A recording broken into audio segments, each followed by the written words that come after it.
L'eau est quasiment partie, remplacée par la boue. Alors c'est l'heure du bilan pour la Thaïlande.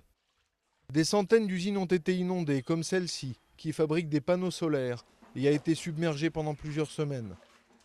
Les ouvriers ont tenté de déplacer les machines en zone sûre, mais l'eau est montée plus haut que prévu. La facture atteint le million de dollars et il faudra un mois avant que l'activité ne reprenne. Toutes nos machines ont été endommagées parce qu'elles sont volumineuses et difficiles à déplacer. Aucun secteur n'a été épargné. Cette petite papeterie d'Ayutthaya était du mauvais côté de la digue. La rentrée des classes a été retardée de plusieurs semaines et elle fait tout pour rouvrir dans les temps. Tout ce que vous voyez ici, le sol, tout est abîmé.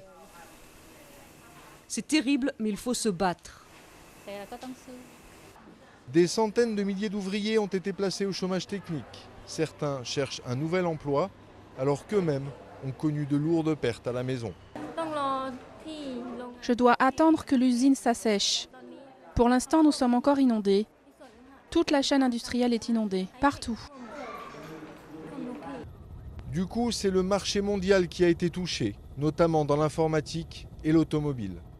Alors les industriels se posent des questions.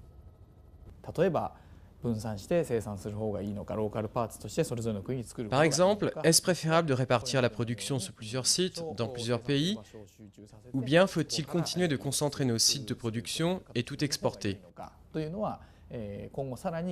Nous allons devoir discuter et y réfléchir. Le coût total se chiffre en milliards d'euros. Les prévisions économiques évoquent désormais une croissance de 1,5 point, une misère pour ce pays où certains ne sont pas prêts de retourner travailler.